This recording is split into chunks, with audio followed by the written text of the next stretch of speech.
10 தலை கொண்டவன், சீதையை தூக்கிச் சென்றவன், ஸ்ரீராமனால் கொல்லப்பட்டவன்.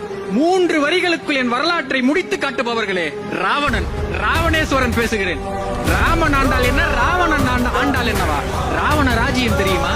என் கோட்டை சுவற்றை தாண்டுவதற்கு வெளிச்சம் காற்று என் காலன் கூட நடுங்குவான். சொன்னது நான் கிடையாது, எதிராளி அனுமன். என்னுடைய நகரத்தை சுத்தம் செய்வது நான் வென்றெடுத்த தேவாதி தேவர்கள். ஆனால் பாவம் என்னுடைய மக்கள், அவர்களுக்கு கொண்டாட்டம் என்றால் தெரியாது. காரணம், உலகத்தில் கவலை என்று ஒன்று இருப்பது தெரிந்தால் தானே கொண்டாட்டத்தை உணர முடியும்.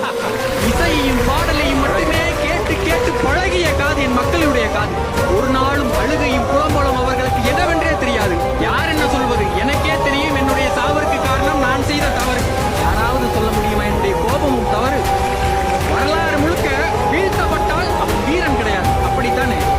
இனி 3 உலகத்திலும் என்னால் வெல்லப்படுவதற்கு எவனுமே கிடையாது என்று 20 கைகளையும் சும்மா வைத்திருப்பது எப்பேற்பட்ட கொடுமை. ஒட்டுமொத்த காப்பியமும் ராவணனை அரக்கனாக பார்த்தது, ஆனால் ராமனை நாயகனாக பார்த்தது, கடவுளாக பார்த்தது.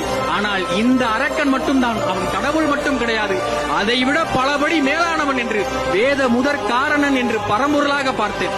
அப்படிப்பட்ட ராமன் வேதம் உள்ள வரைக்கும் இந்த உலகத்தில் பேசப்படுவான் என்றால், எதிர்த்து நின்று செத்துப்போன இந்த ராவணனும் உள்ள வரைக்கும் பேசப்பட்டுதான் கொண்டிருப்பான். இன்றைக்கும் சரி, என்றைக்கும் சரி, அவன் கோயில் கட்டி வணங்கத்தக்கவன் தான். வணக்கம்.